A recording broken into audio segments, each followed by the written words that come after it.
Hello দর্শক, আমি আজকে মনোহরণ রস পিঠা তৈরি করব।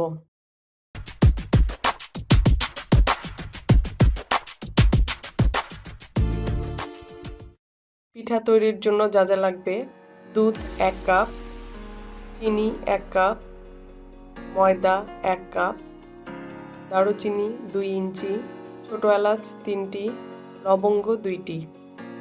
প্রথমে ময়দা সিদ্ধ করার জন্য কড়াইয়ে দুধ গরম করতে হবে।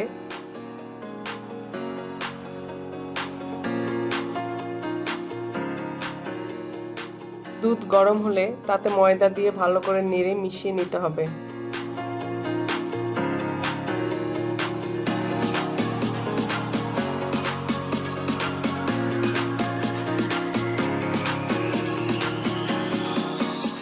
ময়দা ভালো করে মথে নিতে হবে।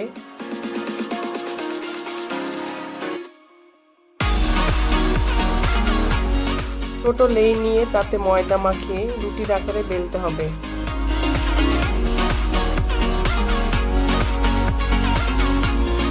এখন রুটিটি এপিঠ ওপিঠ ভাঁজ করে হার্ট শেপে পিঠা বানাতে হবে।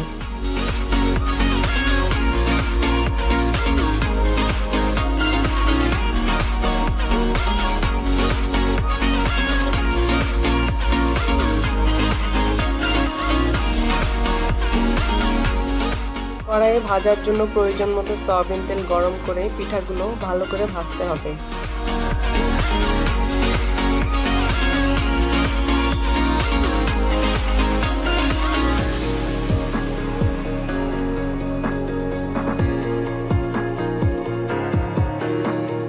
কড়াইয়ে 1 কাপ পানি গরম করে তাতে দারুচিনি, লবঙ্গ, ছোট এলাচ এবং চিনি দিয়ে অল্প আঁচে ঘন ঘন নেড়ে পাতলা শিরা তৈরি করতে হবে।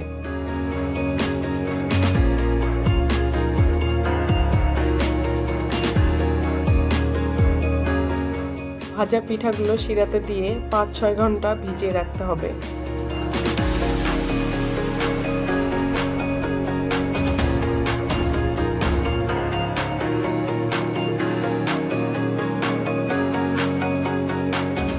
তৈরি হয়ে গেল মনোহরণ রস পিঠা। আমার ভিডিওটি দেখার জন্য ধন্যবাদ। ভিডিওটি ভালো লাগলে অবশ্যই লাইক, শেয়ার এবং সাবস্ক্রাইব করবেন। এই রেসিপিটি সম্পর্কে কিছু জানার থাকলে কমেন্টে লিখবেন।